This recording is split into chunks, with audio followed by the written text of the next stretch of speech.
What's going on, everybody? Welcome to another episode of Cupcake Unedited. That's me. It's your boy. I'm back again. Yes, I'm wearing a pink shirt. Get the fuck over it. I don't care. Let's see. Thanks, everybody that's checked out the last couple episodes. I loved having kind of like a learning video with Julian. It was tight. Darius's episode was sick. I know I had a lot of positive feedback on that. Steve from Within the Ruins was fucking rad because that was really just me hanging out with my friend on video. My next guest, I'm so pumped on. This guy and I go fucking 10 years back at least. He's in a great band. He comes from technically he's in two great bands. He's also an audio engineer and a recording studio guy. I have not gotten to have like a record producer on the show yet, so I wanted to fucking do that because they're part of our industry and their business is also suffering, and also their feedback is important, and also Chris is a fucking sick ass dude. So Chris, what's up, bro? What's up, dude? How we doing, dude? Great. So for those of you that don't know who Chris living is, the dream. Oh hell yeah, dude, hell yeah. So those of you who don't know who Chris is, it's scrolling across the bottom of the screen. He plays drums in Bodysnatcher, which is one of the best heavy bands coming up right now. They've really exploded in the last 2 years. We've done some work together, both on an interior and an exterior level. Like, Chris has always been a solid dude. He used to play drums in in my opinion, probably the most underappreciated heavy band of the previous decade, which was King Conqueror. You know what I mean? Thank you. Of course, dude. A lot of people, I feel like wrote King Conqueror off because you guys were on Media Scare. You know what I mean? Yeah, for sure. I get it. Especially, sorry, I get all the albums backwards, but the last record you guys released, I think it was 1776. No. The dude, was that the one with the dude on the front? No, that was America's Most Haunted. Okay, that's when I found out about your band, was that record, and I was like, yep. This band. You tour managed a tour that we were on right when that album came out. Yeah, exactly. I'm like, I think 2010. That was like one of the last times I tour managed too. As Blood Runs Black, dude. Oh yeah. Oh god. Right? What? It was that tour, I think. Yeah, it was. It was thick as blood in the Midst Alliance. Well, I think we had like met once or twice because I remember I booked King Conqueror like once or twice, like somewhere in the Bay. Who fucking knows with how old I am these days? You know what I mean? Like I don't remember a lot. You know what I mean? So, but like you're a Bodysnatcher now, which is fucking sick. I know that history. I'm not really going to ask about it. I don't think it's important. That's not what we're here to talk about. I want to talk about you, baby. You know what I mean? Yeah. Like, I know King Conqueror, and I know most of the King Conqueror history, and I love all those fucking boys. So before I ask you about your history, I got one real question that I know everyone is going to want to know the answer to. And we're going to start with it. And I didn't tell you I was going to ask you this, so my fucking bad. Are we getting any more King Conqueror music or a final show or anything? A final show might be in the works right now, actually. Tight. That is sick. Let me know when it is, and I will fucking fly out. Yeah, it's originally it was supposed to be this year, but that's not happening anymore. But well, obviously, nothing's happening this fucking year. Yeah, exactly. But when it happens, I mean, one, we want it to be like, we have to get the bands that we want on it. You know what I mean? And if we can't do that, then we're just gonna keep putting it off until we can. But yeah, and it also sucks because a lot of the bands that we would really want on it probably won't even think about doing it. But like, I want Deserters on it. Yeah, I don't give a fuck what Will and Maddie say. Like, I want that band to play a Deserter set at our last show because they were like our best friends back then. I remember that.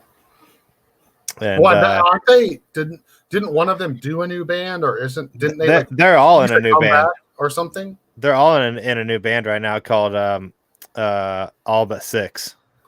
Oh, okay. And I actually mixed that record, and I mixed it like 3 years ago, and they just put it out like a couple months ago. Oh shit! Okay. Yeah. Is it all the same dudes that were in Deserters? Yep, same singer, same guitar player, same drummer. Should have just kept the name the same. It's not like Media Scare is going to come collect. Yeah, exactly. That's what I know. King Conqueror put out a song without even saying anything, and like nobody said anything to us. Well, I'm sure most of those contracts aren't even relevant this far in the future. You know what I mean? Yeah. I mean, maybe, but who I fucking do. knows? I do know that we can't re-release those songs ourselves ever, which Like, sucks. you can't re-record or anything.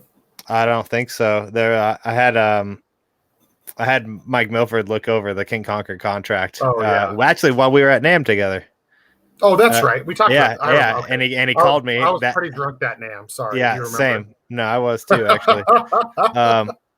Yeah, and I remember he called me and was like, "Yeah, you guys are fucked." Damn. That sucks. But whatever.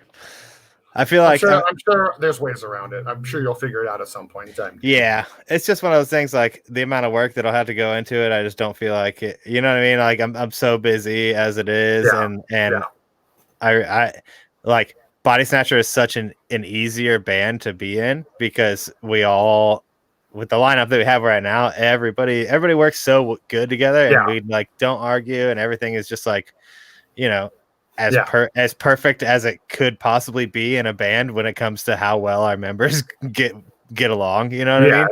Exactly. So yeah, it's just not, King Conquer is just not another thing that I would want to try for again because of the amount of stress it was. Dude, I can only imagine. Yeah, like I know I've been talking with I don't know if you guys ever met each other, but Taylor, the guy that sang for Moria, is like one of my best like IRL friends. I feel like you guys have probably met. I probably like introduced you or something. Probably at some point. Yeah, and so the last label they were on was like a subsidiary of another label who folded and like got basically Sony absorbed all the assets, but like all the contracts were only for 5 years. Like it was back when people weren't pieces of shit. You know what I mean? Mm-hmm. And so he like can't get the Spotify back or anything. And he's like, I have the contract. I have and Spotify won't do anything for him. So I'm gonna try to help him get a hold of Sony. But it's like, that's the crazy thing about King Conquer too, is that like, we put out 2 records on Mediascare, 2 full lengths, and they both had we had pretty decent release schedules for those, except for we never had any music videos. Yeah. But like our pre-orders and stuff, we always had good pre-orders for both those albums, and our streams back then were good. I mean, we went from 20,000 Facebook likes to 100,000 in 1 year, and that was before ads. It was hot, dude. It was hot. We've never been paid a single cent from any of our merch stores ever, and we never been paid a single cent from any streaming services ever. There has to be a way to make something happen from all that. You know what I mean? Yeah, I don't know. Who knows these days? Seriously, though. Yeah. Sorry, my fucking incense keeps blowing in front of the camera. I apologize. You're good. Yeah, dude. Well. Anyways, so hit me with I want to know about Little Chris. You know what I mean? Before you got jacked and were covered in tattoos, what was your intro? How did you get into how'd you find your way into heavy music? I mean, I know it's easy living in Florida because of fucking Remembering Never. Yeah, Florida is dude, when I first started going to shows, I mean, it was 2002, I think. Okay. Fuck, that's a long time ago. Yeah. That's right. So we got into music that this scene right around the same time. Then that's tight. Yeah. I did not know that. So I basically like middle school. Let's start 6th grade ish. Mm-hmm.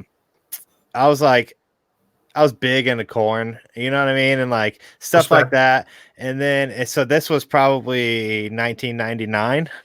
Okay. And so come year 2000, I'd say either 7th or 8th grade.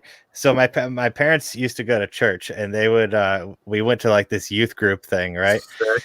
And the pastor of our church was this dude with long hair and tattoos, and he would take us to Atlanta Fest. So year 2000, I go to Atlanta Fest. I'm in middle school, and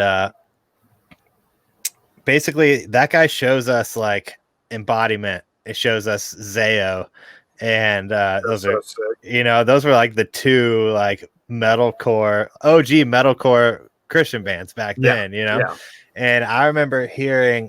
Damn, I haven't heard the name Embodiment that's been a minute, dude. Yeah. That's yeah. And so I heard this song by Zayo called, or the album Where Blood and Fire Brings Rest. God, yeah, And ever since then, I was like, all right, I need to look up more bands. And then I found like Living Sacrifice, and this was like while I was still going to church, you know what I mean? And then you know, yeah, got past the church stuff after I started listening to more heavy music, and then yes. I started getting into I got into Killswitch Engage really heavy. I got into, and then Who didn't? Honestly, like, let's be real. yeah, then Poison the Well, Opposite December, and it was like from there in game. That's the best album in the world, still the best album in the world. Yeah, And my brother Adam, who you know Adam too, yes, yes. he started a band called Dark Skies Have Fallen, and it was summer of 8th grade or something like that. That's a very Adam band name. Like, Yeah, and and he it thought it was the sickest fucking thing, dude. yeah, and so this was like probably like summer 2001 ish. Yeah, yeah. And there was this band from Florida. They're like a crust punk hardcore band, like really fast punk band, but like Okay. everyone in the band was like crust punk kids though. And they're called Evil Existence. They actually toured a lot, and they got fairly big. But my brother started this band with the drummer and bass player of a band called Evil Existence, and it was like a black metal hardcore band in a sense. It was really cool actually, and there was no other bands doing that. This was 2001. There was not like a band that had hardcore kids in it that was playing black metal riffs at the same time that I could think of. Yeah. And so they played one show, and that was the first show I ever went to. And then after that, Evil Existence started touring, and my brother was like, "Hey, you got to learn how to play drums." And I was a freshman in high school, and I was like, "All right." And then he gave me this 2-song demo that they had, and he's like, "Learn this." So I literally sat there and tried to pick apart these drum parts as best I could, and taught myself how to play it. And then I played a show 7 days later. That's so tight. That's insane. That's insane. It sucked really bad, but I did it. I mean, hey man, I don't think anyone's first foray into this was tight. No, yeah. What I mean? Like, but then we changed after that. That it was that band for like a year, and we ended up changing the band to a band called A Horror Story, and we actually toured as A Horror Story in like 2004. We went all the way to New York and back with AJ Letcher. What is that name so familiar? You remember that band, the Storm? Yes. Or you remember Congo? Remember that band? Yeah. So the Storm, we toured with that band in 2004. Okay. Yeah. And dude, back then it was so crazy. 2004, like internet wasn't big. You know what I mean? Like I don't even know if MySpace. Oh, it was. Yeah. Okay, so I'm pretty sure we booked that whole tour with MySpace. That was like the beginning of MySpace was already around, but that was like the beginning of the MySpace boom, I would say. Yeah, because before that we were using like LiveJournal and stuff like that to promote shows, and we would like Senga and all that shit. Yeah. Yeah, and I mean we were like super heavy into printing flyers and stuff like that. But so we booked our own tour. We also had a lot of contacts that we stole from Love is Arson. Sorry, Dan DeFonts, but we booked our own tours off your list for like a couple of years. All right. Bless you. But yeah, so we booked our own tour, and it was insane. With the first show we ever played out of state in 2004 was in Summerville, South Carolina, and I remember this place like. This show there, I think there was 250 people paid, and it was literally only because we weren't from South Carolina. Like that's how if you were a band that was from out of state, every kid in the scene would go see you. You know what I mean? And it's like it was so sick. I mean, I feel like that's how it used to be like back in the day, like everywhere. Yeah. The geography of California. Like I've talked about this a couple episodes ago. Like there was that tour where it was It was the For the Fallen Dreams that changed his album release store. It was My Daughter, My Bride, Arsonist Get All the Girls, For the Fallen Dreams, and I think Straight from the Path was the opener. I don't remember. But I literally booked that show, Chris, in Salinas, Santa Cruz, and San Jose. I booked the whole weekend, and each show did over 300 kids. So nuts. 45-minute drive from each other. Like, because like all three scenes were cracking. I put different locals on every show, and it was just tight, dude. Like people probably $10 a show or $8 a show or something. Yeah, I didn't even care back then. Dude, I mean, the rest of the team at Pinup that works with me, like on the production side, they're mad because I still am like, we don't do more than $10 tickets for shows, like unless the band's huge. They're like, dude, you should be making way more money, like, and not struggling to stay a company and not having to all volunteer because you won't raise the ticket price. And I'm like, dude, that's just how I am, bro. Like tickets should be $10, bro. It's just fucking music. Yep. That was the thing. Yeah. When we were playing shows back then, it was all $5 shows, $4 shows. And it was so sick. I mean, if gas wasn't a thing, I would gladly do that. You know what I mean? I know. I kind of liked how, like, I know Norma Jean's not everyone's favorite band right now, which is understandable but they did that house show tour. I've been wanting to do that forever. Dude, I thought that was so sick, dude. Like, and the fact that it wasn't just like 3 or 4 shows, it was like 2 weeks. Yeah, that's like some of King Conquer's best shows on tour were house shows, and it wasn't even like. It's not like we didn't get paid. We still got paid, and we still sold a bunch of merch. But there was like playing shows in basements, and it was violent as hell, and nobody could kick anybody out unless they were like got beat up bad enough to get thrown out. You know what I mean? It was like, it was so sick, dude. Yeah, that's what it is, dude. That's how it should be, dude. Oh man, I miss those days. Same. Every show was like that. There was no security for the first like 8 years I was going to shows. There wasn't security. It was just people that you had to know. You had to know people. You know what I mean? Yeah. If someone was acting a fool, they'd get kicked out. Yeah. Or like, and I love back in the day because, like, you know, not to blow the lid off, like, not that many people are going to watch this, but like how things are these days. It's like, I remember back in the day, it's like you would play like all these Legion halls and VFWs and all this shit. If the promoter ran out, didn't pay you. You go to his house. Yeah, or like the biker dude drinking at the bar would be like, "Oh, let me call the boys." His name's on the rental agreement with the room. Like, we'll go get you your money. And it's just like, we never batted an eyelash, and it was just like, "All right, sick, thank you for the help." And now it's like, oh, they're in league with this biker gang, and they're fucking hoodlums, dude. You know what I mean? Like, like I know stories of like bands that have just like fucking taken the promoter's keys to their vehicle, like, you can't pay me? Okay. Dude, when we did those tours with Murder Death Kill. Oh god, I can only imagine. And there was some days where I was just like, uh-oh. It's like, I love all those dudes so much, but dude, sometimes it's ridiculous. They were ridiculous, and it wouldn't even be like sometimes it wouldn't even be like the promoter left or anything. It would be like they took an hour to get us their money, and during that hour they were like, "Where is this motherfucker?" You know what I mean? And I'm like, "Dude, chill out. It's like an hour." Yeah, they're like, chill. It's chill. Like, we're all still here. Don't worry about it. I love those dudes. I go see Aaron. Aaron lives in Texas now, and he comes out to our shows every time we play Dallas. That's tight. Yeah, I talk to Dan every once in a while. You know. Yeah, me too. Actually, I talk to Dan sometimes.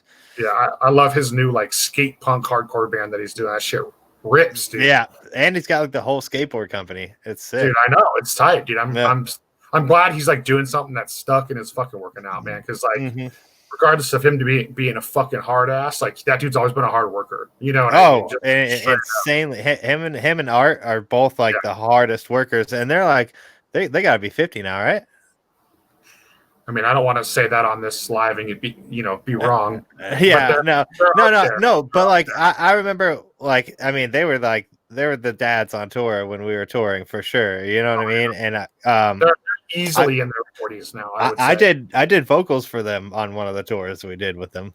That's so sick. Yeah, there's a video of me at Soma actually. Sick. Yeah. Dude.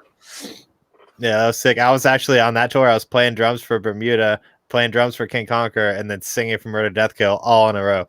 You were just trying to kill yourself, basically. It sucked. And then, but you know, I got $10 extra a day per DM. So hey, that adds up, brother. Back then, that's a lot of Taco Bell, dude. That's a lot of Taco Bell, especially back then, like you're saying. Back then, we did not make any money. Nope. But yeah, so I did a horror story, and then a horror story ended up turning into King Conquer, and then we kind of like rebranded. Actually, no, we did rebrand a little bit, and we like put out an album called Welcome to Hell, and that was before we got signed. We put out another EP called Decomposing Normality, and then we shopped that out. Well, we put it out because we didn't want a label owning it. We wanted to own that EP. And but at the time, Media Scare, 2009, it was late 2009, and Media Scare was like ripping. They had they had like Knights of the Abyss, they had Blood Runs Black, they had Ghosts Inside, they had everyone that was ripping at the time was on Media Scare, so we didn't send that EP to anybody except for Media Scare, and we overnighted it and got a call back the next day. That's so sick, dude. And so we were like hyped as hell, you know what I mean? And they put us on this Within the Ruins Attila tour to go out to California, and we did like a week and a half with that tour out to California and signed our contracts and blah blah blah. But like they like took us in there and like showed us all this cool stuff, and we're all super hyped and didn't know anything and signed a contract that we didn't read or have a lawyer go over. And so hey, if we've all been there, unfortunately. If you get a contract, have a lawyer look at it. Nowadays I feel like you don't have to worry quite as much because that the whole 360 deals are like kind of over, unless it's like a fucking bullshit label, Yeah, there are still some labels trying to give 360 deals though. There's I don't want to name names, but there's a big label that a lot of people would be excited to be on. That's like from our genre, and I've heard that that's kind of all they spit out. Really? Now for the smaller bit, for the like bands. I know what label you're talking about. Yeah. Which kind of surprised me because they have the resources to like really grow a band where they shouldn't need to resort to that. Yeah, and there's another dude that used to work for that label that started a new label, and he's trying to do that with new bands. We'll talk about that after. Okay, yeah. Because now I'm intrigued. Yeah, because I'm working with that band Dealey Plaza. I used to be in that band, but I'm working with them right now, and actually they got some really cool news. I can't say. I'll talk about that after as well. I already know about that. Oh, cool. Dude, the record? I haven't heard it yet. No. Oh, it's sick, dude. It's really sick. Yeah. Well, I've always loved that band. So yeah, the new stuff is like, dude, it's very like, it's on the verge of like that newer crossover type stuff, like that I Am type stuff, and but the new Dealey is like way more Metallica than any band that's out right now. It's sick. Really? That's sick. It's very cool. That's tight, dude. Yeah, well, fuck, man. Yeah, I remember when you guys like came on the scene, I was like, this band is tight, and I didn't hear it at first. And we were like grinding, you know what I mean? Like, dude, there was 1 year that we got signed in 2010. Mm-hmm. Within 365 days, we were home for 3 weeks total. No, you guys grinded that fucking shit out, dude. Like, I remember that. Yeah. But then it just got like, I don't know. It got so stressful, like constantly having to find fill-ins for Adam because, Adam's health, he has MS. So he couldn't do every tour. So that sucked. And then just losing the guitar player that like wrote that EP we got signed off of, and me and him wrote the America's Most Haunted album, and basically he left after that first year. But I mean, dude, we toured so much, like I get it, like dude, it was hard, we toured so much and made zero money, so he did that. I know, brother, I know. I lived on my friends' couches that whole year. We'd be home for a week, and I'd be like, yo, can I crash at your place until we go back on tour? And I did that for legit like 3 years. Yeah, I had so it was like you know, because I first started touring with Arsonist. That's how I got into the whole fucking like touring TMing culture thing. Yeah. You know, and it was like at first it was like everybody was like had their own places or kind of vagranted with me. Like I had a big apartment. I actually it was above a storage facility. Yeah. So like it was an old office that got converted. So I had no neighbors. So at nighttime we would just get fucked up. Like I mean, we would have all 5 bands on the touring package just come get wasted at my place. Dude, I remember when we toured, they had just stopped the OG Four Loko, and you were buying every case of Four Loko that you could find that was the original kind. I just talked with somebody. I was having a conversation with somebody about that night we played the fucking in Poughkeepsie at the Chance, and like we fucking not everybody had Four Loko or like knew what it was. And we walked out of that fucking liquor store and we cleared. That dude was like in shock because we literally cleared his whole like front fridge out of Four Loko. And I just remember some band, I forget who it was, but somebody like got so drunk they passed out in the alley by the Chance, and you're not allowed to sleep there overnight. And like they couldn't move their van because everybody, dude, it was bad, dude. But that tour was a fucking shit show because like I was already kind of towards the end of my touring career, and I think I knew it. You know what I mean? Yeah. And as Blood Runs Back was like, literally the reason they hired me was like, we like to party. We need somebody who can hang and get business done at the same time. That was literally why they hired me. And I was like, well, yeah, I mean, I toured with Arsonist for fucking years. Like, do you know those guys? Like, it's a fucking just giant fucking like whirlwind disaster party at all times. Yeah. You know what I mean? And so it just fucking worked. And I'm glad I did those 2 tours as well as back because that's how I met you guys. That's how I met the Thickest Blood dudes. Like I made so many homies on those tours. Like, you know, I don't think I made any enemies except for maybe that fucking fool who used to drum for This or the Apocalypse. But yeah, I don't remember that. That was like the 3rd day of that tour. Remember, we played some nice ass venue in like, I want to say it was in Virginia or DC. And that was when I was like, everyone's using the same drum kit. And if you don't like it, you can fucking go home. And it was like the place with skate ramps inside. I wish I remembered what it was. I don't remember. They were the only band that like had an issue with it. And I was like, you can call the guy who set up the fucking tour. I don't fucking care. Like, I understand that you're left-handed. I understand that shit's a little different. I was like, but we can make it work. Just let's work together.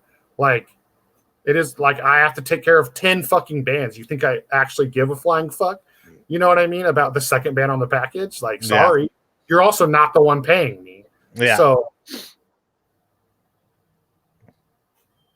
do it. Just do it. That tour was sick, dude. That tour was fucking so yeah. So fucking King Conqueror, man. Like, you know, you did that. Then you had like a couple. You know, you didn't do music for a couple of years, really. I did. I also did. You were in Deep Plaza for a little bit, right? Well, no. Well, yeah, but that wasn't like really like a serious thing. I just kind of did that because they didn't have a drummer at the time, and I was just like, I'll play some shows. You know what I mean? I actually ended up writing a song that they released, and it came out really cool. But so basically the whole reason, so late 2012, early 2013, King Conquer, dude, we were killing it. Like we were headlining tours, and it was like the shows were doing really well. We got picked up by Imperial. Jason Malhoy started managing us, and you know, back then he was really doing a good job, and everything was looking very promising, except for the fact that we were done the second full length 1776. We got done recording that album in April of 2011, and come early 2013, still hadn't been paid for, and it was only a $3,000 record. That record only cost us $3,000 to record it, and it had already been a year and a half, and he still hadn't paid for it, so we didn't have the final masters back, you know. And that was like a huge thing for me, because I was like, dude, we're losing all of our hype right now. It's 3 years after we put out the first record, and we've been touring our asses off for nothing, and we need to get this album out. So then come, I don't know, it was probably April or May 2013. Yeah. I had been working when I wasn't on tour. There was this cover band that was from here, and they gave me a job working as like a stagehand, setting up stage, tearing down stage, in between tours. Yeah. And then their drummer was leaving, and they're like, "Yo, dude, we'll pay you $700 a week to play drums for us, cash." Dude, that cover band life, like people don't get it, dude. And also in Florida, the slowest months of the year are August, September, and we got August and September off, paid $700 a week for both months to do nothing. Yeah, so I was like, dude, I can't pass this up. Like that's one the most money I've ever made, like on a job. You know what I mean? And like two, I'm still playing drums. Yeah. So I was playing drums Wednesday through Sunday every week, and making 700 cash, and it was fucking sick. And so when I quit, James quit because James didn't want to be in the band without me, because like I was kind of like the head that leveled everybody on tour, you know. Yes, I remember. And and then I did that until like 2015, 2016. So I did it for like two or 3 years. And then like I started recording, and I started messing around with shit. This was like late 2014 or something. Yeah. And then I was like, oh man, I really miss playing heavy music. I started doing vocals in a band called Lost Fortune. And okay. I think I remember that. I think that. Yeah. And we just kind of like played shows around Florida, and like we gained hype so quick, and that band did, and we only played like a couple shows, but like they were all so sick.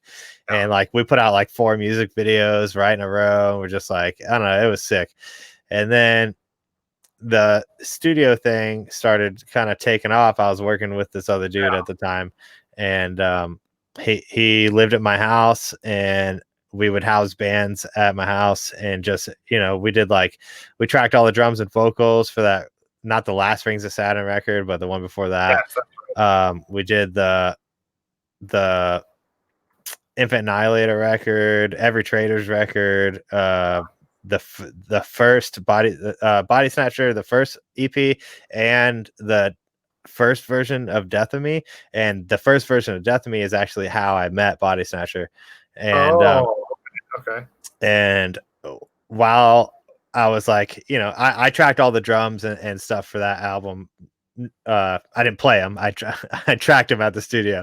And while I was editing drums, I was like, damn, if this band ever lost their drummer, like this would be a band I'd tour in, because it's like, it's heavy, like, but it's like, it's different heavy. And like, basically I was like, this is like what I always wanted King Conquer to be. It was like just an ass beater band, you know. And like, and it made me like miss playing mean music. And then a year later or two or something like that, Kyle Medina was like, hey, would you play drums for like a show or two? And I was like, dude, I'll literally play drums. And he was like, what? And I was like, no, like for real, I'll like play drums. And he was like, really? Because he's like huge King Conquer fanboy. King Conquer. Well, I mean, a lot of us are these. Yes, like he loves like King Conquer, Float Face Down, like all the good old heavy shit, dude. Yep. And he had just for the Ron Memorial show for Float Face Down, Kyle Medina, this was like a couple months before that, he had flown to Jersey, and he actually did vocals for Float Face Down for that show. That's right. I forgot about that. And that's how he met Kyle Shope. And I've known Kyle Shope, you know, since 2010, because we toured with Float Face Down a bunch of times. And he was like, hey, what do you think about Kyle Shope? And I was like, from Float Face Down? And he was like, yeah. And I was like, I love that guy. And he was like, I think I'm going to have him play bass. And I was like, hell yeah. And then we were like, all right, well, we need a second guitar player as well. And I was like, yo, what about Kyle Carter from Beacons? and because he was in Dealey Plaza when I was in Dealey as well. Isn't that how you guys met? Okay, but you went there anyways. So yeah, so I was like, yo, what about Kyle Carter? And then so the only people in Bodysnatcher at the time were Kyle and Frankie. Yeah, and Frankie was like, yeah, I'll start like showing Carter the songs and stuff like that. And then we did one more tour with Frankie, and we get home, and like 2 days later, Frankie quits. And I was like, Carter, you're in, pal. yeah. And but like I couldn't be more thankful that all of that shit happened, because the way that the band is now, and like the vision that we all have is always the same, and nobody argues, and it's like the music has just in my opinion, I feel like the music has matured a lot, but also like you're so fucking heavy ass beating music. Yeah, exactly. And you know, I mean, a lot of where the band went wouldn't have been without you as well. So thank you for that. And you know, it's just like I feel like since the member change, it's just like they went from like a stagnant band to member change, and it's just been like a constant uphill, like a good uphill. You know what I mean? Well, like there was so much like infighting with that old lineup too, and like just fucking drama, and like certain people saying they didn't want to tour, and then when I would bring it up, he'd be like, "No, we never said that." Just like dumb, like shit. So I'm glad it just kind of got worked out. And I get it, because I mean, I guess I won't go into that. Being in a band is hard. Being in a band is hard, and sometimes people's personalities don't mesh, and it does make people not want to tour. And there's people in my band right now that didn't want to tour back then, you know, and because they would, you know, no matter what, like people can pick on people and in a funny way, to where they think that they're being funny, but the person that you're picking on sometimes doesn't think it's funny, and it really does ruin their day. You know? It does. Yeah. So and some people are too afraid to say it. You know what I mean? And then you harbor it, and then it becomes like, I don't fucking like you. Yeah, exactly. Make me feel like shit. Like we should be building each other up and motivating each other.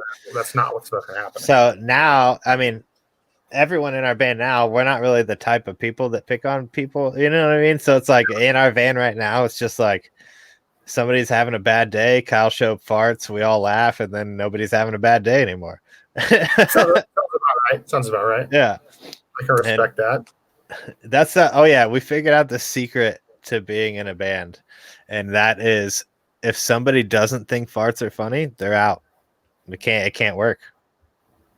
Because if everyone thinks farts are funny, something bad happens, somebody farts, totally over with. Yeah, nothing's bad anymore. Everyone's laughing. I like that. Oh man, yeah. There was always like when I toured with the Arsonist dudes, we had these moments where there was always shit we didn't disagree on, or we didn't agree on. And then there's 2 hours of silence, and you're like, "Fuck, what the fuck do I do now?" I think like the worst moment like that ever happened to me. We were in Vegas, and we were touring with Nick from Moltov's old band. Mm-hmm. And I'm fucking driving, and somebody was like, "Oh, we should start a fucking like firework war with that band." And I was like, "Dude, guys, come on, like we're in Vegas, we're not from here." God, remember that used to be a thing on tour? Oh, I'm getting there. It fucking resulted in, it got so bad. It would like they were like lighting fucking all the little ones, like the sparklers, and like what's the one that spins? You know what I mean? Yeah. And like throwing them at the other band, that they fucking cut us off at a light and stopped. We were on the other side of the light and fucking lit Roman candles and just started shooting them at the front of the Arsonist van. And I'm fucking driving. What the fuck? And they just thought it was like the funniest thing. And so like 3 days later, I'm dead ass asleep in the van, right? And they Remy, and I forget who the other guy was. I thought this was like the funniest goddamn thing. What lit, the little ones that like, they're like basically like little mini helicopters, like you light them. Yeah, and they shoot up, and then they fizzle out. I'm like asleep, and they light like 3 of those and just chuck them in the van. And I was like, fucking idiots. I mean, we were fine like 2 days later because like I love those, but it was just like there's just sometimes there's just little things on tour that you don't think is really just going to trigger the person. Exactly, and that was like I totally forgot that like tour pranks that used to be a normal ass thing on tour. That just doesn't really happen anymore. It doesn't. Well, because I remember somebody put sardines in our AC vents one time, and I was like, "You fucking motherfuckers!" Fuck, dude, I did that tour with it was Arsonist, Attila. Trying to remember who else was on that tour. Is that the Over the Limit tour? Yeah, I think Oceano was on that too. I think. Yeah, I have the tour pass somewhere.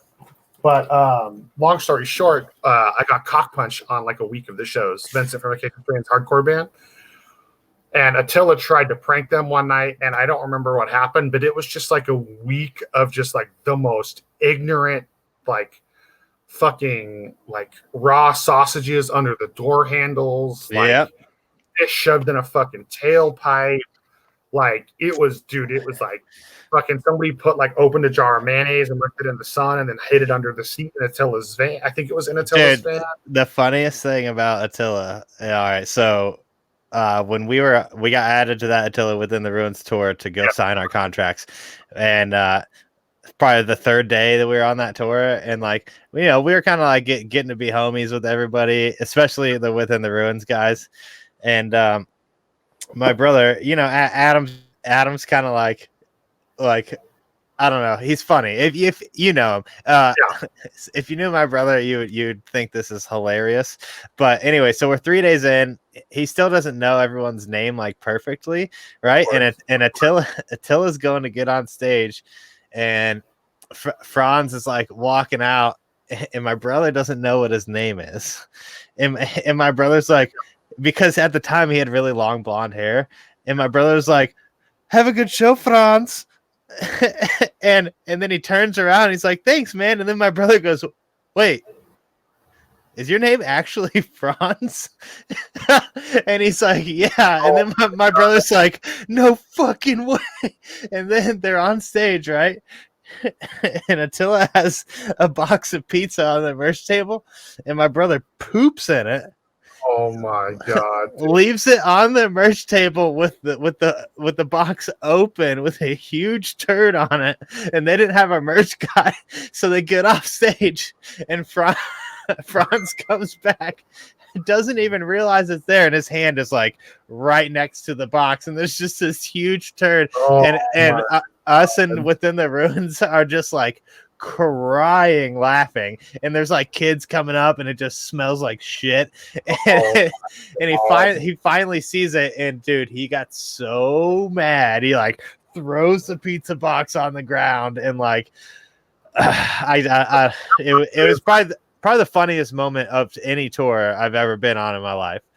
Your brother, I know part of it comes from like him having MS and stuff, but like he is the quirkiest, funniest motherfucker. Oh yeah. And like the shit that he's like, "I'm gonna do this and it's gonna be hilarious," and I'm like, "No, you won't." And then he just does it. It's either not gonna be funny and it ended up being beyond funny, or it's like you're not doing that. He's like the king of making people feel uncomfortable and confused at the same time. Like he goes up to random people and he's like, "Hey, what's up, man?" Like there's definitely times where I can't. Don't ask me for specifics, but like I can definitely tell you there's been times where like your brother I was like, "Fuck, dude, like are we cool? Like what's up?" And then he's like, "What's up, dude? Love you, man." And I'm like, "Dude, he's like got crazy eyes with like tattoos on his eyebrows and shit."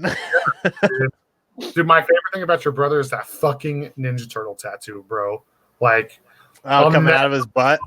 Forget when he showed that, dude. Like we were just talking about dumb tattoos one day, and he's like, "I got one on my ass," and I'm like, "Oh, tight."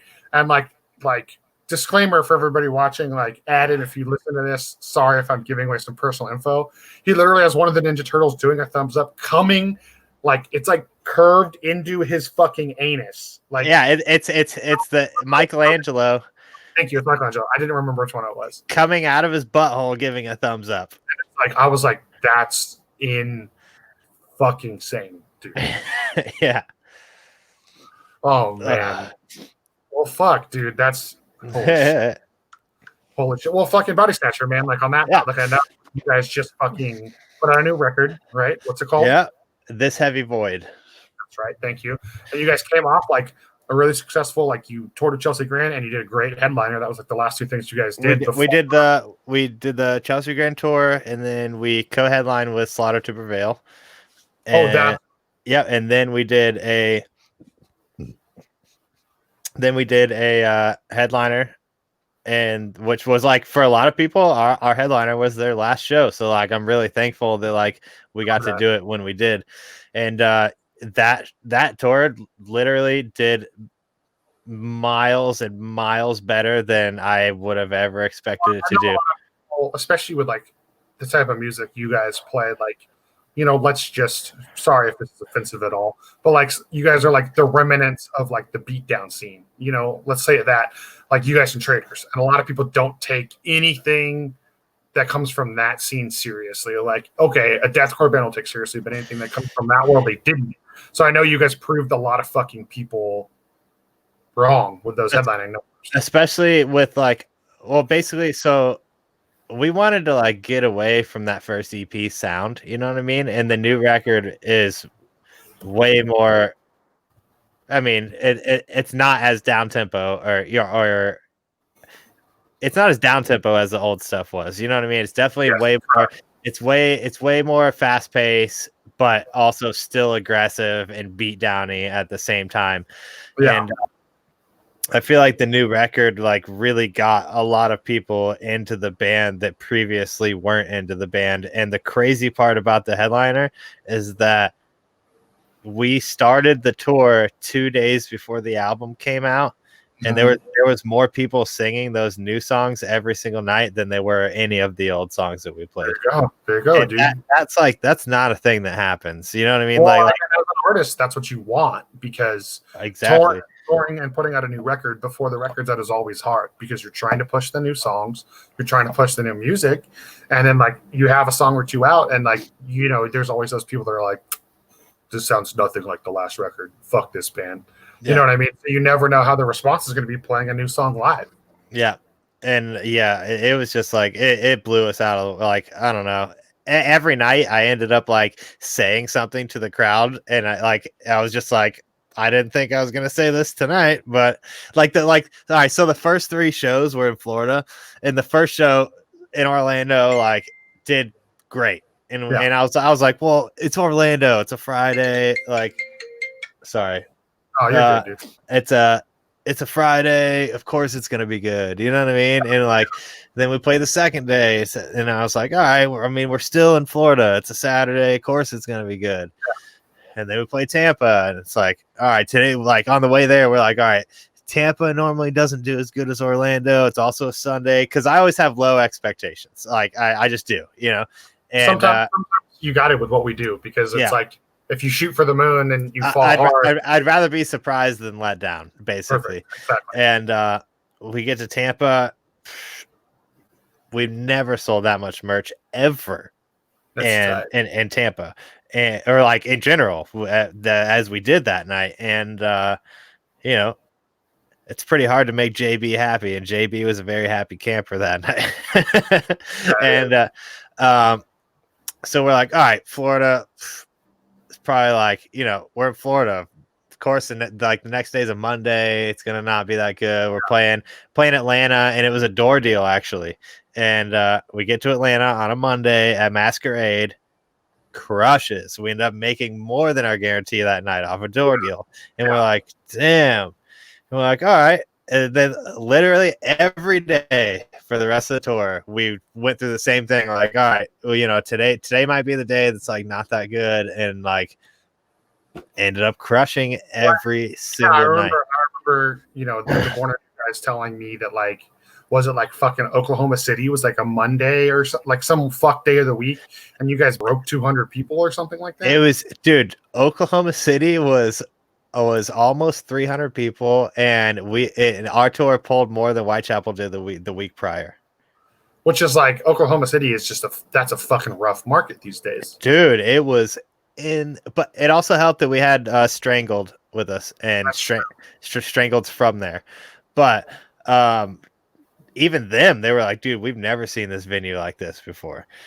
And it was, I moshed that night. I got in a little trouble. Not necessarily trouble, but strangled makes me do bad things to people. That band is just it's dumb. That's the only adjective I have. It's dumb. Not in a disrespectful way. Nope. It's just dumb. Like, there's no band out right now that makes me want to be more violent than that band. Oh my god. And the crazy part is like their singer, you saw him in person, there's nobody on this earth that would try that guy. Yeah. No, I've seen it was you or fucking Kyle. Somebody posted like a video of you guys like just kind of hanging out with them.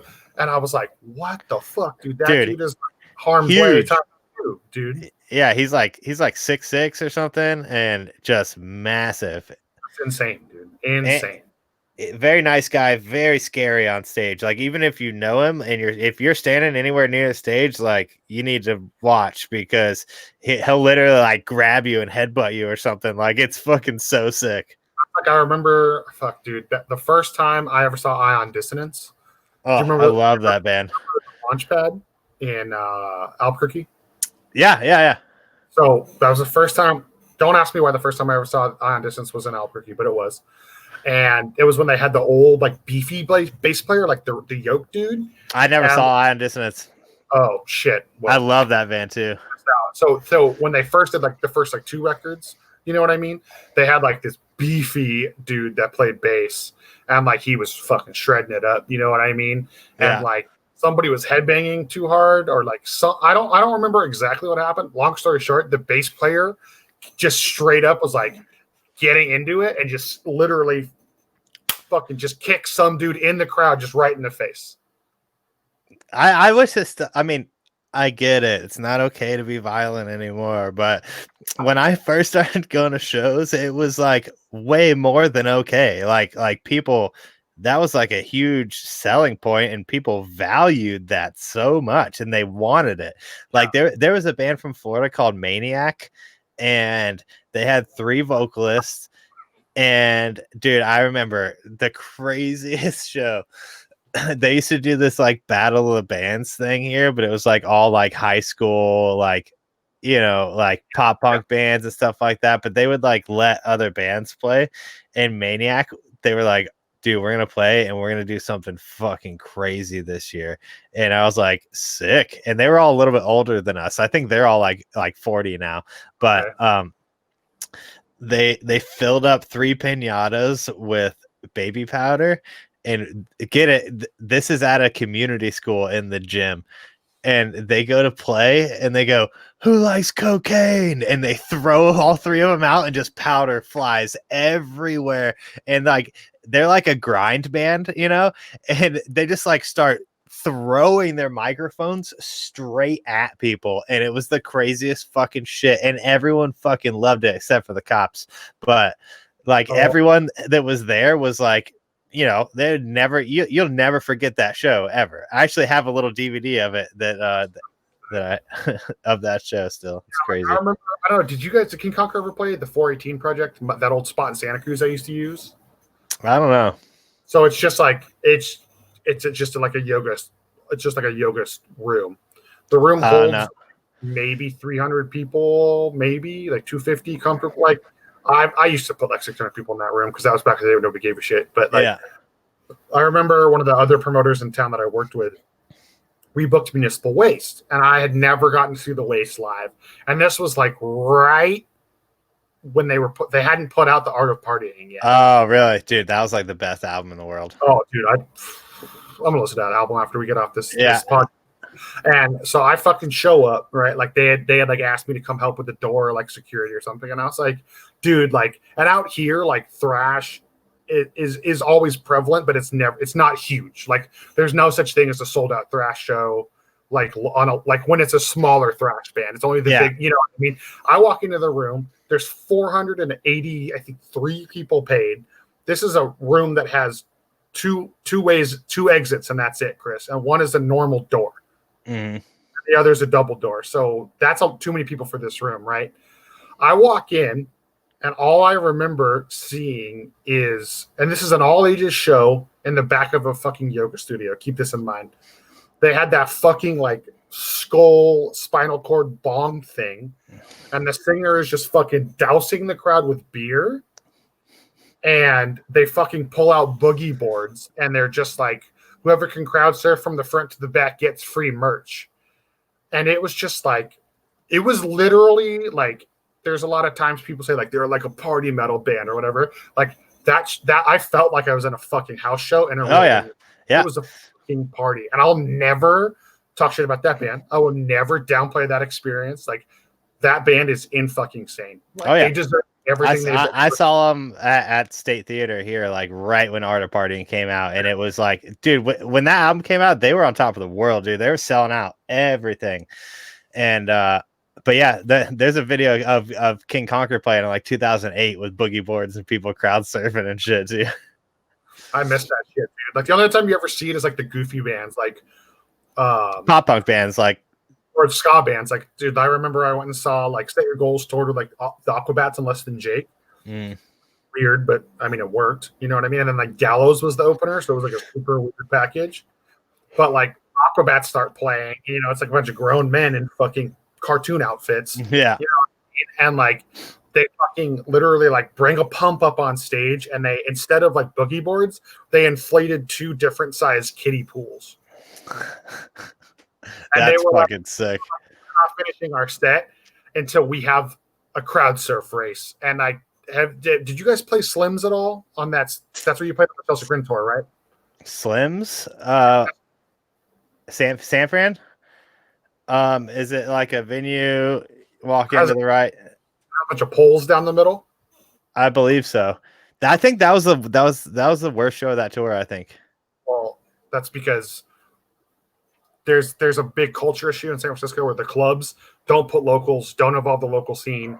They're just like they're just the normal club buy shows and put on the calendar. Like that show should have gone to like one of the other promoters in the area. I don't think there was an opener at all on that show. Myself, but there's multiple metal people in Northern California that show should have gone to, and it would have been way better. Yeah.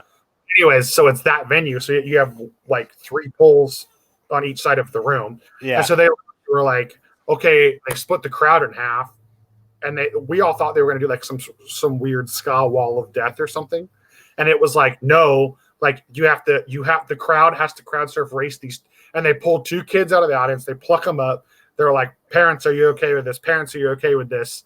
And then they put them in these kiddie pools, and like the crowd races them around these 3 figure 8s, and then they got back up, and like the kid that won, they gave him like basically like 1 item of everything at the merch booth for free, like hooked his parents up with like free drinks, and then like they just went on to finish their set. And I was like, that is just, yeah, that's so sick. It was sick, even though they're like a fucking ska band, which I know not a lot of people care for that style of music anymore, which is fine. But like, always their ska shows are always so fucking entertaining, and that's why I love seeing like Guar, Municipal Waste, shit like that's like coming into our scene. Well, it has been for a long time, but even more so now. Yeah. So, but fuck, dude. Well, you know what? I have a couple. We've been vibing, dude. We're at 50. Yeah.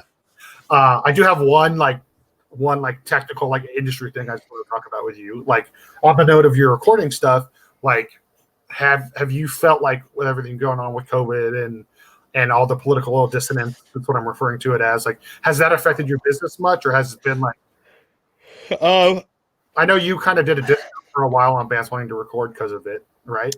Yeah, I did like a little bit of a discount, and just to like help bands that were recording themselves. Basically, I was doing a discount like for mixing and mastering only. Yeah. And basically, I honestly, I mean, maybe I've been hit by it a little bit, but not enough for me to actually notice it. Okay. I've actually been very, very fortunate these last three years to like, I mean, I've pretty much been booked every time I'm not on tour, I've been booked. Yeah. So like, I'm very, very thankful for all the bands that continue to work with me and stuff like that. No, yeah. But you're always busy. You're always talking about like, I mean, you're always messaging me like, yo, I check this band out. Yeah. And that's another cool thing that, like, I'm glad you brought that up, actually, because, like, you know, a lot of people want to, or like bands, they want to go to these big name producers and stuff like that, and like, it's great. You really can get a lot for the massive amount of money that you're going to spend with these people. But I feel like I love the heavy music scene, and a lot of people aren't like that as into it as I am. The heavy music scene is like my life, and when I'm on tour, I talk to everybody. I watch while we're on tour, the Facebook event pages. I find the local bands. I listen to those local bands before we get to the show, and I watch if I think they're sick, I watch those local bands beforehand, and then I go up and talk to them, and everybody that comes to the merch table I talk to. But so basically every band that comes here and works with me, if I think that the album is good, I reach out to people like you, to people like Mike, to people like Scott, to people, you know what I mean? And like, the amount of bands that I've gotten signed, or that I've gotten on management, or I've gotten on to booking agencies or something like that, is huge. And a lot of bands don't realize that I do that. And I think that's just like a cool thing to say. Well, so it's like, you know, and like, there's a slight chance that this episode gets really viewed, and I get a lot of shit for what I'm about to say, but I don't fucking care. There is a band, so I do on the side, I do consultation for like some bands. You know, I charge them, you know, like $50 to talk to them for an hour. I review their EPKs, I review all their music. I don't charge them for the review part. It's $50 for an hour phone call, which I think is a pretty fair price for being in the industry for 15 years. But anyway, not the point. There's a band that I've been working with that did that, and like, they hit me up, they showed me the music, told me they were going to go to Andrew Wade, and I was like, cool, he's perfect for your sound. And he's like, oh yeah, like, he said he loves our pre-pro and this and that, and he's going to show it to some labels and like that. And I was like, stop. I was like, that is not going to happen. I was like, unless you 100% have radio marketability, have something that will directly put money in that guy's pocket after the fact, don't count on that. Like, I mean, people, a lot of producers will do that, but yeah, they will take a percentage of your royalties. So there's that. They either take the percentage, or a lot of people will say like, oh yeah, I have these connections. Like, of course I'll email your shit around a few places to get the sale. You know, I know a lot of engineers that do that. You're not one of them at all. Yeah, and that's one of the reasons I back you, is because you are like, yo, this band is fucking sick. Someone should at least check them out, maybe give them some advice or whatever. Yeah. And you fucking do that. And more, and like that, there's that. And there's also a lot of people like, you know, you record and you mix and master, but like, I know that you don't have a problem telling somebody like, yo, that part sounded like shit, you should redo it. Like, there's so many people that are afraid to be like the producer. Now, dude, I am always very involved, and like, if there's a part where I think that this transition should be completely different, we will sit there and rewrite the part in studio. You know what I mean? If the band's okay with it, you know. Yeah, like go ahead. I was just gonna say, I always put my input in, because you know, I've been doing it for so long, and then, you know, even 9 times out of 10 a band's like, oh, I don't know, and I'm like, just do it, listen to it, and then we do it, and they're like, oh, holy shit, that's fucking sick, you know. Well, and that's what you're being paid for. Like, so many people that are like, you know, you don't work in some like huge recording studio, so like, people come to a place like that and just get the bare minimum services, like, hey, our songs are done, like, record us, thanks, bye. And like, but that's what makes the difference, is like doing that extra leg. Like, I have a band, you know, let's go, you know, it was like a year and a half ago, they went to a studio, they went somewhere where I was like, I don't think he's the right sound for you, but they wanted to go to him, he was their friend, and I stayed out of it. And then we got halfway through the session, and I showed up to the studio, and I come in, and the vocalist hadn't been there that day, and they were like, Jimbo's not getting the sound right, blah blah blah blah blah blah blah blah blah, you know what I mean? Like, you know, like himbo, blah blah blah blah blah blah blah blah. You know, I'm not trying to use his real name. You know. And they're like, you know, he's not getting it. You know what I mean? And I was like, well, this guy, we're calling him Himbo. You know what I mean? I was like, Himbo the Bimbo. Let's just call him that from now on. You know what I mean? I was like, well, why isn't, and they're like, well, he's just, he won't do what we want. Like, we think this will sound better, and he just doesn't know how to do it. And so I like looked at the producer and I go, yo, like, can you try to coax him? Like, he respects you, he listens to you, you're helping with the record. And he was like, oh, I mean, yeah, I guess. Like, I've never really been asked to do that. And I was like, the fuck? That's your job. Like, it's not my job to come in here and kick their asses into shape. This isn't Motley Crue in the 70s. Yeah. You know what I mean? Like, if you want producing credits on the record, like, if you want to say it wasn't just mixed and mastered by you, then produce the damn record. Like, this isn't hard. Yep. I mean, I get it to a certain extent nowadays because, like, people like me and other people that are still working out of their homes, bands don't feel like, a lot of bands and labels don't feel like people like us like deserve the credit or deserve the pay that we did. That I mean, I honestly feel like I deserve more money than what I ask, but I ask the amount that I do because of the fact that people are like, oh, he doesn't deserve that much money because he's working out of his house. But they'll go gladly pay bigger producers 40 grand for a record, or 30 grand for a record.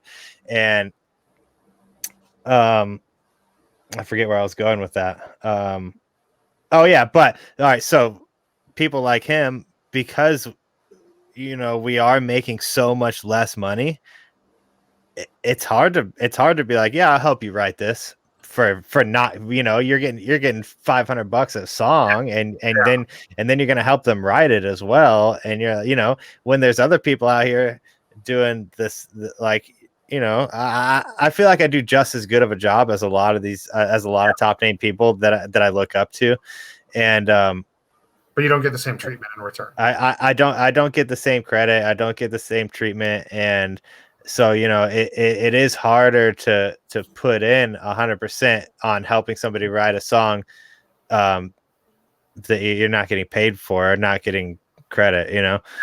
Well, like, there's a lot of big bands that I've helped write a lot of stuff for, Yeah. Well, I think, and to me, like, I am not a musician, so it's I guess it's kind of a biased argument, but that whole sticker where it would say for fans of, and then it would say like produced by the legendary Jamie King, or produced by this, produced by that never mattered to me. Now I do know it does help sell records, like, especially like you see, Kurt produced this, or fucking Zeus produced this, or what I mean? Putney, yeah. I think, to me personally, like, I even tell, even if they're not bands on my roster, just bands I work with, where I'm like, go to someone that gets your sound right and you vibe with in the studio, because the end result is better than the potential connection. That is 100% the best thing, because if you vibe with somebody's personality, I mean, dude, you could have the best dude in the world, and if you don't get their personality and you guys aren't vibing in the studio, it's going to be a horrible experience. And like, whenever you go record with somebody, that producer should treat you like your best friends. And you guys, like, I mean, yeah, I know I do. And I literally stay in contact with every band that I've recorded, and I talk to all of them on like a regular basis. You know what I mean? Like, guest list them every time we're in the city that they live in and stuff like that. And it's like, always try and get them on shows, always try and get them. That's how it should be, like you do that. Cody from Spite's really.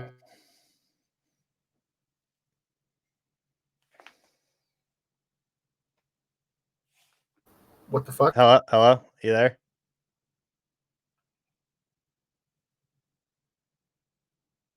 Ah! Oh, maybe my internet might be pooping out. Wait, I can hear you now, kind of, for a second. Okay, well, I think we're good now. Okay. Basically, like, Cody will always tell me, like, yo, like, I know you haven't really booked this band much, but like, their new material is sick, check it out. Like, that's the type of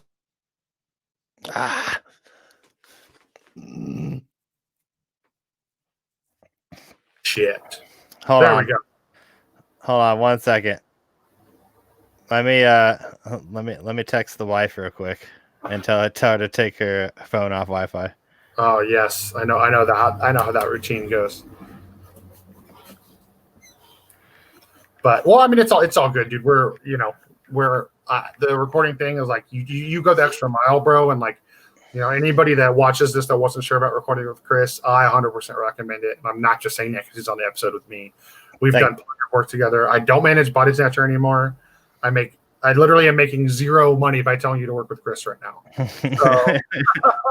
So you know what I mean? Like we're just homies. He does a good product. He does a good job. He knows his shit, and he will tell you if you fucking suck. You know what I mean? And that's something that everybody needs to hear, because there's a lot of people that just take money to record and put out like a dog shit product. You know what I mean? Like, sucks. And if anybody does want to come record, I own a house.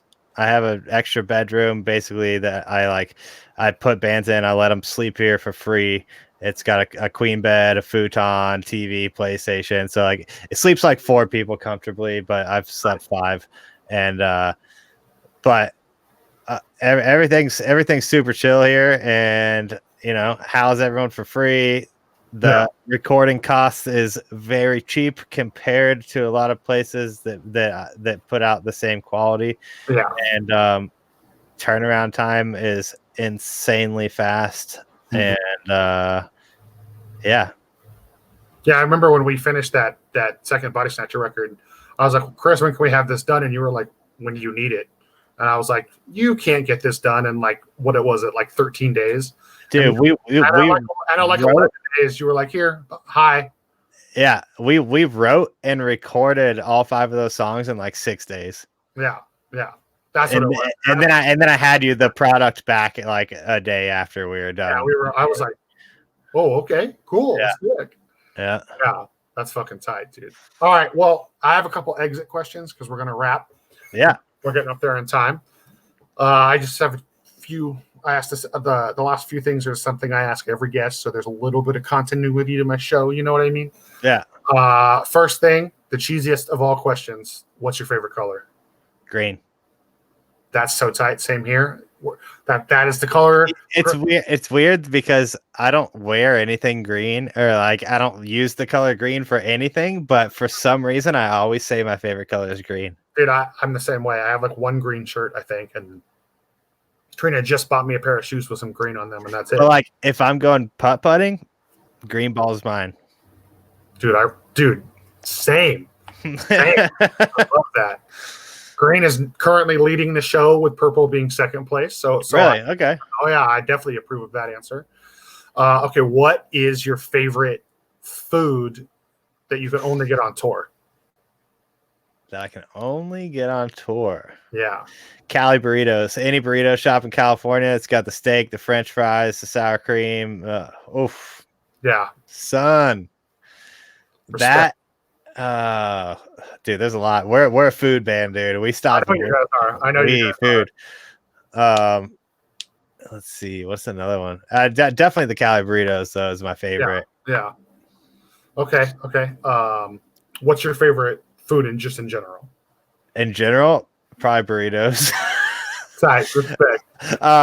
2 for 1. I'll take it. Dude, I like all food. I'm like, some days I'm like, yo, everyone hates CC's pizza, but I'm like, dude, give me some Alfredo sauce, and I'm gonna dip that pizza in the Alfredo sauce, and I will kill that. You get the mac and cheese pizza dipped in the Alfredo sauce. Game over. Yep, shit rips, dude. I also really like Sweet Tomatoes. You ever been to Sweet Tomatoes? I have. That place is good. It's like a salad bar, like all you can eat salad bar, soup and salad bar. Dude, I love that place. Yeah, we have like 2, I think, in the Bay. I think. But there's not a lot out here in Cali, but we have some. Can't go to them now because I know.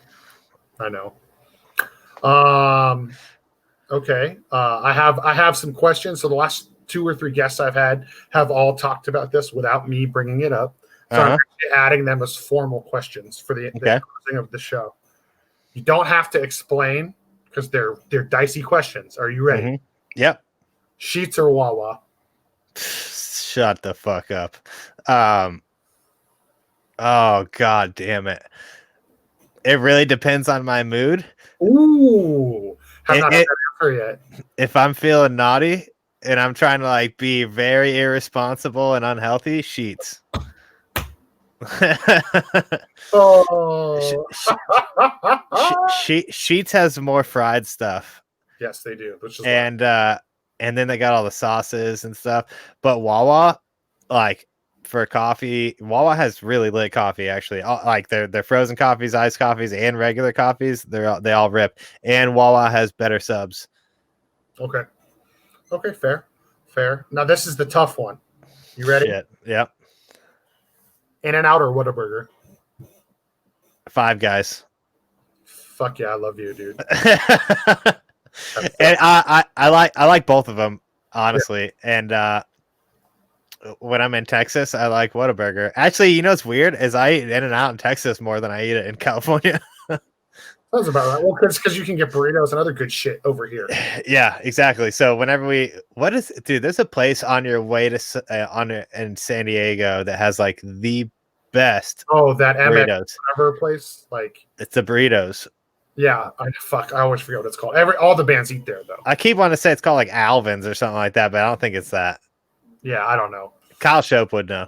Yeah, next time you guys play Vegas, there's a place called Alberto's. Go there and get the breakfast burritos. All right. All right, tight. I don't think I'm forgetting any. I think that's all my like basic questions. So the last question, this is how I end every show. It's a tough one. Can I ask you one? Oh yeah, go shoot. Chick-fil-A's chicken sandwich or Popeyes? I have not had the new Popeyes chicken sandwich that everyone has been raving about. But in general, Chick-fil-A, I like the flavor better but I'm also a side guy. It's like their fries and sauces are. I love Chick-fil-A sauce, but dude, whenever you have a chance, you need to get the spicy chicken sandwich from Popeyes. Well, I'm also not trying to support Chick-fil-A anymore because true, very true. But it's like it just keeps getting worse with those guys, dude. Yep, like it's like, oh, okay, In-N-Out donated to the Trump political campaign. Every company does that on one side of the border or the other. Yeah. But Chick-fil-A is just straight up just shitty. Yeah, just fuck. Like just, and it sucks because I love those fucking goddamn French fries, man. I know. I love the Chick-fil-A sauce, dude. Oh, God, it's so good. I'm like sitting here scratching my sides. Oh, I'm hungry. I know. Now I'm all like, Trina and I are doing this diet right now, which is actually like helping me a lot. I've already lost like. Yeah, you look great. Thanks. Yeah, I lost like almost 10 pounds in a little more than a week. What are you doing? It's called Arbonne. It's like it's 2 shakes a day, and that you do like guarana fizzes instead of. I know Arbonne is. I actually have some at the house, but my girlfriend and stuff. Yeah, my girlfriend is a beach body coach. Oh, okay. And so she does like almost like same type of stuff, except for we work out and die every day, and it sucks. Yeah, I mean, it doesn't suck. The workouts are actually really good. It's like it's literally like Netflix for workouts. Oh, sick. Yeah. So like this is like fucking, it really promotes like gut health. Yeah, that's how they have a thing called like. Just like cleansing, like getting you off preservatives, off fast food, off caffeine, and I needed help with that. I've been like, when I get depressed and when I'm stressed, I eat. So like, dude, with everything going on, yeah, I've been. That's how I was too. But then I went to the doctor and he was like, saw my blood pressure and he was like, whoa, dude. And I was like, what? And he's like, your blood pressure is really high. And I was like, what? And like my blood pressure was like, I forget what it was. It was like 150 over 98 or something. Yeah. Mine was like when I went in 2 years ago, that's when I started losing all this weight. Was like, he was like, I walked in and they were like, you should be in a fucking hospital. Like with how high your blood pressure was. And I was like, I feel fine. Like, I don't feel like, Yeah, that's how I was too. And like, so now I've been doing the DASH diet, which is basically a diet specifically to help your blood pressure. They put me on that. And it's nothing. Yeah, it's nothing insane. It's just like, hey, you can only have this many wheat grains and this many meats and blah blah blah. The only thing I didn't like about that diet was the meat portion size. So small. Yeah, threw me off. That I was like, you can have like one piece of meat this big a day. Yeah. Like, nope. Yeah. All right, word. Okay, the final question. So you're a businessman and you're also a musician. So sometimes there's, we act a certain way in the business in front of the people that aren't close to us, but also sometimes your fans kind of like put you on a pedestal. You know what I mean? Yeah. So like, is there something about you, like a hobby you have or a personality trait or a characteristic about yourself that like you wish more people knew or recognized about you? Basically, you'll probably never meet somebody that prides themselves on good morals, but like more than I do. I feel like I'm. I don't know. I just feel like I have I have a very good moral compass, and I feel like I don't want to boast about myself, but I do feel like I'm a really good person, and I feel like a lot of people don't know that just because like the way I look or something like that, or like Music you play, or yeah. So like I pride myself hugely on being a good person. Good. That is, I think, my favorite answer I've received in like all 30 episodes I've done. Cool. I like that. That's sick. Thank you. That was sick. All right. And I also like to go fishing. Oh, see, did I know that about you? I feel like I go fishing a lot. You told me you go fishing, but I didn't know it was like huge for you. Okay, cool. Yeah. All right. I love that. All right. Well, Chris, thank you for joining me. How can everybody find you? How can everybody find you on the interwebs?